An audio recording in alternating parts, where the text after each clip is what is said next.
Iran just claimed something it had never managed to pull off in this entire war, destroying American F-35 fighter jets on the ground. The Islamic Revolutionary Guard Corps announced that ballistic missiles struck the deployment ramp and maintenance hangar at Muwafaq Salti Air Base in Jordan, also known as Al-Azraq, claiming 3 F-35s completely destroyed and 3 more heavily damaged, along with American officers and maintenance personnel killed in the strike. If true, that would represent the first time in this entire conflict that Iran successfully hit an American aircraft specifically, as opposed to the earlier claim involving an Israeli jet. And given that the F-35 is arguably the single most politically and technically sensitive air power asset the United States operates anywhere in the world, a jet that costs upward of $100 million and represents the cutting edge of stealth fighter technology, this wasn't just another exchange of fire in a war that's been grinding on for months. This was Iran attempting to land a genuinely symbolic, headline-grabbing blow. CENTCOM's response was immediate and categorical, flatly rejecting the claim outright within hours of it being made public. So let's actually walk through exactly what happened, what's actually been verified, versus what remains contested Iranian propaganda, and what the American retaliation that followed actually looked like on the ground. Let's start with the sequence of events, because understanding the full chain here matters enormously for judging what's credible and what isn't. This latest round of escalation traces back to a U.S. strike on Qeshm Island, a stretch of Iranian territory sitting right along the Strait of Hormuz. According to Iranian officials, that strike hit a residential home in the Cha Tanga neighborhood, killing a father, a mother, and their 2-year-old child, while 2 older siblings, aged 7 and 9, were pulled from the rubble injured and taken to a medical center. Iranian media identified the family as taxi driver Kazar Jafari, his wife Zara Jafari, and their young son Sina. A New York Times analysis of video and satellite imagery from the site concluded the weapon involved was likely a 2,000-pound class bomb, possibly a Mark 84, one of the largest conventional munitions in the American arsenal based on crater size and munitions fragments examined by independent weapons experts. That's a significant detail because a bomb of that size dropped on a residential structure in a populated coastal town raises real serious questions about targeting decisions, regardless of whatever military objective the strike was actually aimed at achieving, and it stands in sharp contrast to the kind of precision-guided, purpose-built penetrator munitions. This same war has otherwise showcased extensively against genuinely hardened military targets elsewhere in the country. Iran's government response to that strike escalated quickly and across multiple channels simultaneously. The Foreign Ministry spokesman publicly compared the strike to ISIS-style terrorism. Parliament Speaker Mohammad Bagher Ghalibaf warned that the United States would, in his words, pay the price for targeting civilians, and specifically framed it as a continuation of what he called previous attacks on civilian residential areas, suggesting Tehran views this as part of a sustained pattern rather than an isolated tragedy. And the IRGC didn't stop at just condemning the strike rhetorically. It issued a formal warning aimed specifically at any nation it considered complicit in supporting American operations, telling regional partners to change their behavior or face what it described as a harsh response, a warning explicitly designed to signal that retaliation might not stay confined purely to American targets going forward. That retaliation came within roughly a day in the form of ballistic missiles launched at Muwafaq Salti Air Base in Jordan. Jordan's own military said its air defenses detected, intercepted, and shot down 5 separate missiles fired from Iran during that specific attack. But the IRGC's own statement told an entirely different story, describing the operation under a numbered communique, identified specifically as IRGC Statement Number 55, within what Tehran has been calling Operation Nasr II, and claiming that several ballistic missiles successfully struck the parking ramp and maintenance hangar used by American F-35 fighter jets, completely destroying 3 aircraft and heavily damaging 3 others, while also killing several American officers, along with technical and maintenance personnel. The IRGC's language framing the strike was genuinely dramatic, describing it as intended to help liberate what it called the Islamic land of Jordan from what it termed American occupiers, and stating that the region is no place for what it called a child-killing army that brutally massacres innocent families in their sleep at midnight. Now here's where the honest analysis has to kick in, because you have 2 flatly contradictory accounts sitting side by side here, and neither one should simply be taken at face value without real scrutiny. CENTCOM's response was direct and categorical, stating plainly that no U.S. aircraft were lost or damaged, a denial that covers not just this specific incident, but recent attempted Iranian attacks more broadly, framed around complete interception or complete failure of Iranian strikes. Jordan's own, narrower, more specific account, 5 missiles detected and intercepted, supports the idea that Jordanian and American air defenses performed effectively during this specific engagement, But it doesn't independently verify every single element of the more sweeping American denial covering the entire broader pattern of strikes. That's a genuinely important distinction. A specific, verifiable claim about 5 intercepted missiles is considerably more credible on its face than a blanket denial covering an entire pattern of engagements, precisely because specificity tends to be harder to fabricate convincingly than a broad, categorical statement. And it's worth noting that Jordan, as a party with its own independent reputation and its own separate relationship with Washington to manage, has real institutional incentive to report accurately on missile interceptions happening over its own sovereign airspace, rather than simply echoing whatever the American or Iranian narrative happens to be at any given moment. Before going further into exactly how much weight either side's claims actually deserve here, it's worth pausing to say if untangling exactly which parts of a fast-moving, heavily propagandized story like this one are actually verifiable is useful to you, drop a like on this one and subscribe, because separating documented fact from wartime claim and counterclaim is exactly the kind of careful work this story genuinely demands. Let's talk about why skepticism toward both sides here is entirely warranted, and why that skepticism doesn't mean simply splitting the difference and assuming the truth sits neatly in the middle. Iranian state media and the IRGC have a well-documented pattern throughout this entire conflict of significantly exaggerating battlefield successes.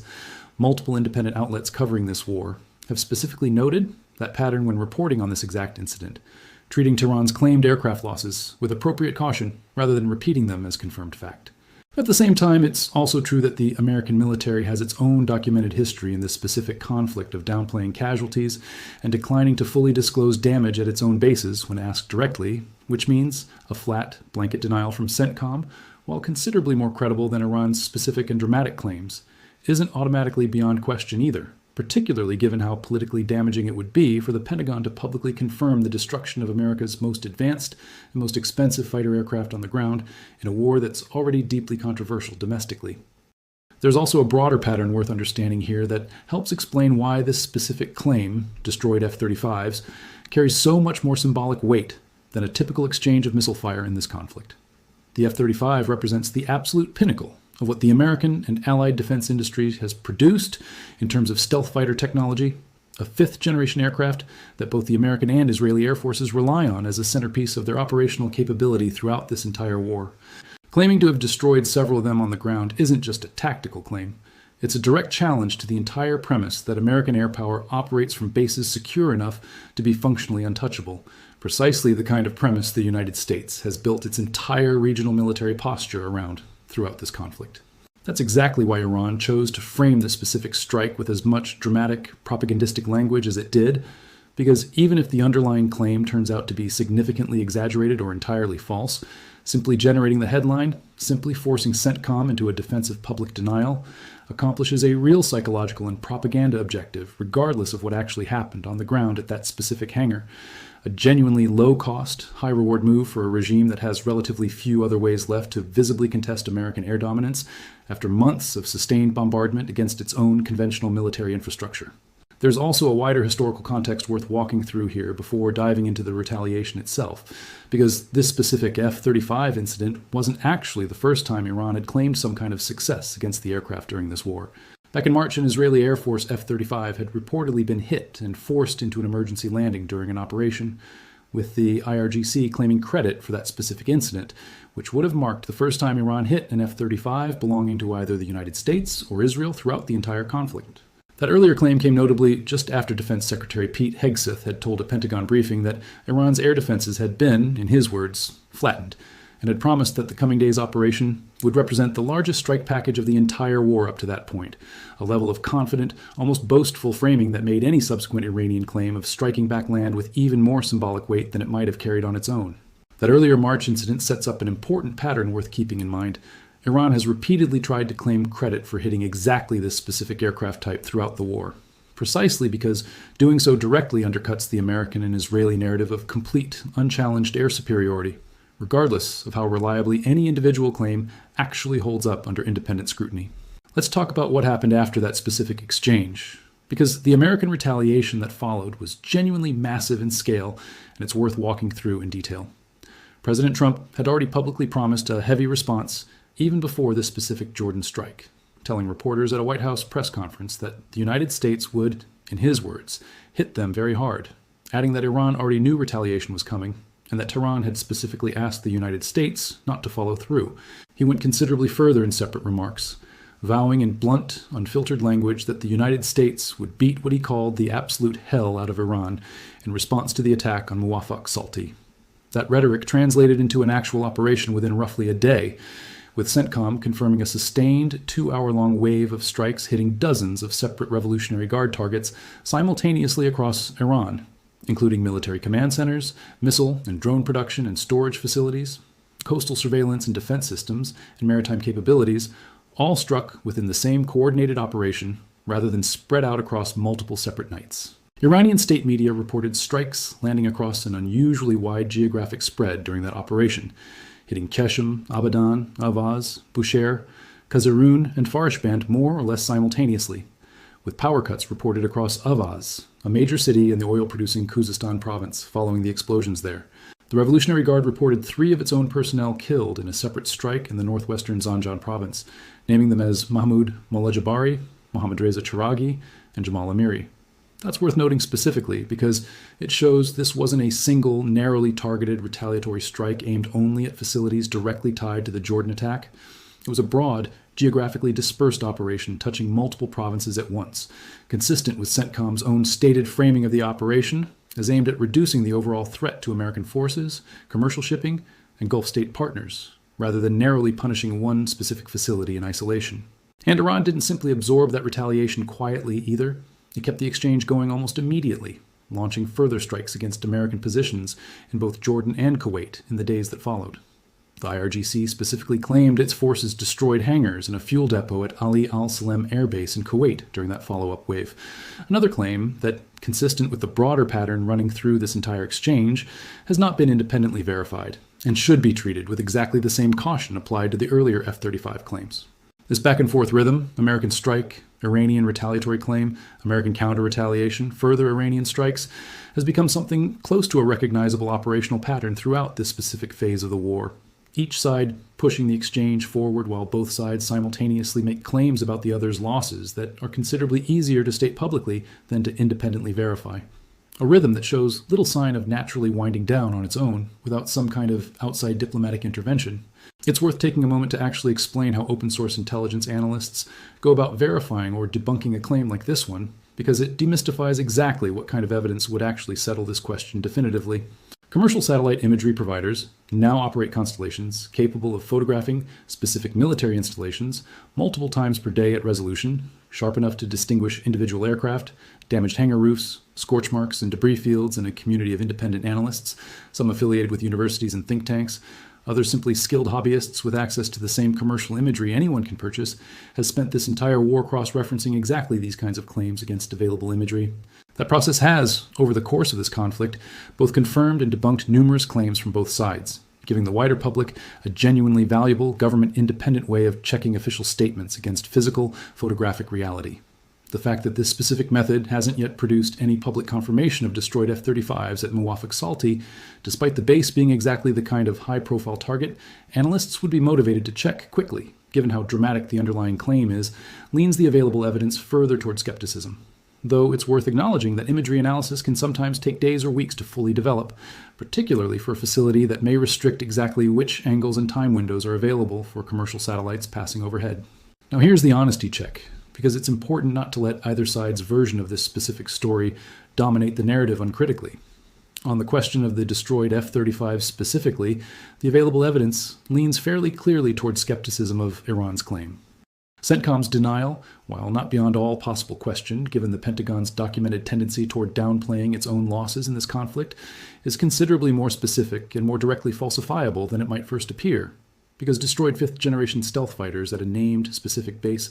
are exactly the kind of claim that satellite imagery analysis from independent non-government sources tends to eventually confirm or debunk within days or weeks, given how closely open-source intelligence analysts have been tracking this entire conflict using commercially available satellite imagery throughout its duration. As of the most recent reporting available, no independent satellite imagery analysis has emerged publicly confirming destroyed or damaged F-35s at Muwafaq Salti, which, while not definitive proof the claim is false, is the kind of gap that tends to grow more significant the longer it persists without corroboration. On the question of the Keshem Island strike and the resulting civilian deaths, however, the evidence points in almost the opposite direction, toward considerably higher confidence that the core claim is accurate. Independent New York Times analysis of video and satellite imagery specifically corroborated the scale and type of weapon involved, and multiple separate Iranian officials, speaking across different levels of government and to different outlets, provided broadly consistent accounts of the family killed and the 2 surviving children rescued from the rubble. That kind of independent visual verification combined with consistent cross-referenced official statements represents a meaningfully higher evidentiary bar than a single dramatic IRGC communique, claiming destroyed fighter jets with no independently verifiable imagery to support it, an important reminder that the reliability of any specific wartime claim depends far more on the quality and independence of the evidence behind it than on which side happens to be making the claim in the first place. It's also worth noting that the United States still has not taken public responsibility for a separate earlier strike back at the very start of this war, on February 28th, that hit an elementary school in the town of Manab in southern Iran, reportedly killing more than 100 children, a strike that remains a significant, unresolved point of contention in how this entire conflict's civilian toll gets accounted for and acknowledged,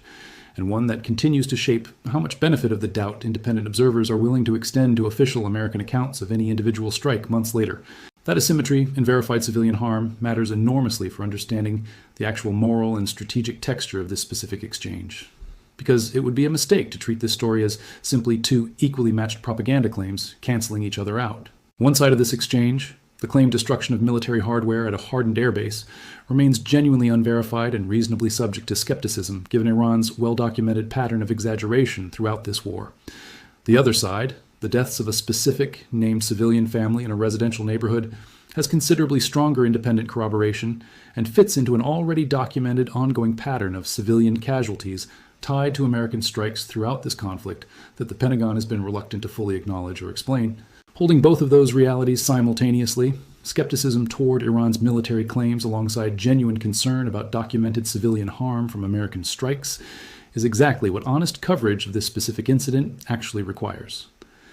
Let's also talk about the technical and doctrinal reason why hitting an F-35 on the ground with a ballistic missile is actually a genuinely difficult thing for Iran to pull off reliably, because understanding that difficulty helps explain why independent skepticism toward this specific claim is so warranted. Modern air bases hosting 5th-generation fighters are built around dispersed parking, reinforced individual aircraft shelters, and layered air defense specifically designed to defeat exactly the kind of ballistic missile attack Iran favors throughout this war.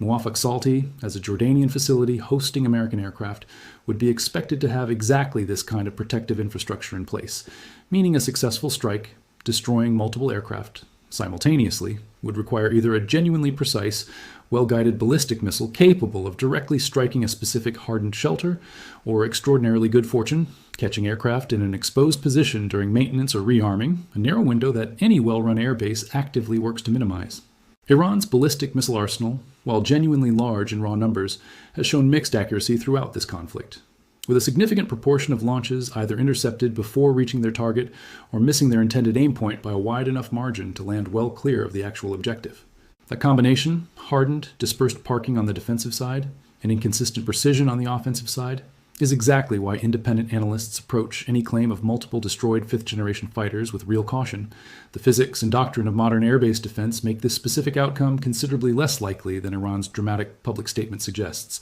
though not so unlikely that it can be dismissed outright without further verification. There's also a propaganda and information warfare dimension to this specific claim worth examining on its own terms, separate from the pure technical question of whether it actually happened. Iran has increasingly leaned on numbered, formalized operational statements throughout this war,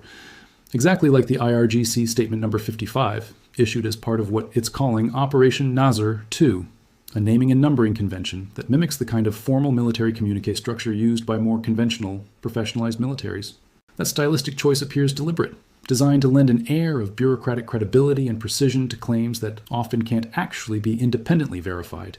Precision in a communique's formatting and numbering doesn't substitute for precision in the underlying facts being reported, but it does make the claim read as more official and more carefully documented than a simple, unstructured public statement would. That's a genuinely sophisticated information warfare technique, and it's worth recognizing it as exactly that,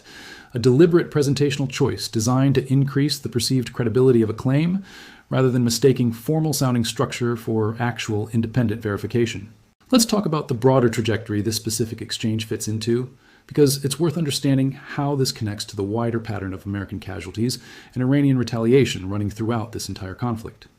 CENTCOM confirmed earlier in this war that 6 American service members had been killed amid a separate wave of Iranian retaliation following coordinated American and Israeli strikes, with officials specifically noting that the remains of 2 previously unaccounted for service members had been recovered from a facility that had been struck during Iran's initial retaliatory wave back at the very start of the conflict. That earlier round of losses, 6 confirmed American deaths, stands in fairly stark contrast to the current unverified claim of destroyed F-35s,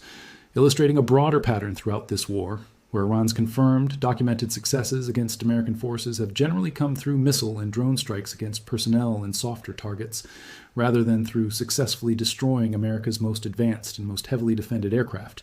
a pattern that this specific incident, if the claim holds up, would genuinely break for the first time since the conflict began back in February. There's also a maritime dimension worth noting here, because even amid this intense exchange of strikes, shipping data reportedly showed a surprising uptick in vessel transit through the Strait of Hormuz during this same window, a genuinely counterintuitive detail that speaks to how commercial shipping operators have increasingly had to make their own independent risk calculations throughout this drawn-out conflict, sometimes moving forward with transits, even during periods of active, visible escalation, rather than waiting for a level of certainty about safety that this war has simply never been able to reliably provide. That detail matters, because it illustrates something important about how a conflict this prolonged eventually reshapes behavior even among parties with no direct stake in the fighting itself. Global shipping companies increasingly treating elevated risk as simply the new operating baseline rather than pausing operations entirely every time a fresh round of strikes breaks out, a genuinely striking form of wartime normalization that says as much about the economics of global trade as it does about the current state of this specific conflict. There's also a domestic political dimension worth bringing in here, because this specific incident landed right in the middle of an ongoing congressional debate over the scope and duration of American involvement in this entire war. The Senate had, around this same period, again rejected an effort to limit the president's war-making authority in this conflict, a vote that came just as this specific exchange of strikes and counterstrikes was unfolding in real time. That timing matters, because a dramatic Iranian claim of destroying advanced American fighter jets lands very differently inside that specific political context than it would during a quieter stretch of the war, feeding directly into arguments on both sides of that congressional debate. Those pushing to limit continued American involvement, pointing to mounting unresolved civilian casualties and the rising human cost on both sides, and those supporting continued operations, pointing to Iran's aggressive retaliatory strikes and its claims of American losses as evidence that stepping back now would simply reward exactly the kind of escalation Tehran has been pursuing throughout this war. Neither side of that domestic political argument has particularly strong incentive to slow down and carefully verify the underlying facts before deploying them rhetorically, which is exactly why independent, careful verification matters so much here, precisely because both the Iranian government and elements of the American domestic political debate have real incentives to amplify whichever version of this story serves their existing position, regardless of how well that version actually holds up under scrutiny.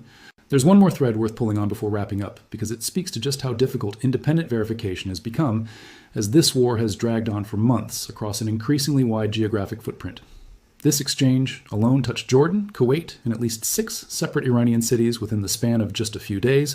each location with its own separate reporting infrastructure, its own separate access restrictions for independent journalists, and its own separate incentives shaping what gets publicly confirmed versus quietly downplayed. A war fought across this many simultaneous fronts, with this much geographic spread, inevitably produces exactly the kind of fog this specific incident represents. Competing claims that are individually plausible, that fit into broader documented patterns on each side,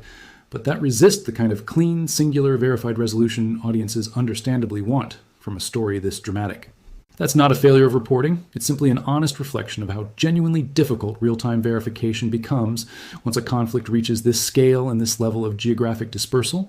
and it's exactly why patience and a willingness to wait for independent corroboration rather than simply accepting whichever claim arrives first or loudest matters so much for anyone trying to actually understand this war accurately as it continues to unfold. So where does this specific incident actually leave things?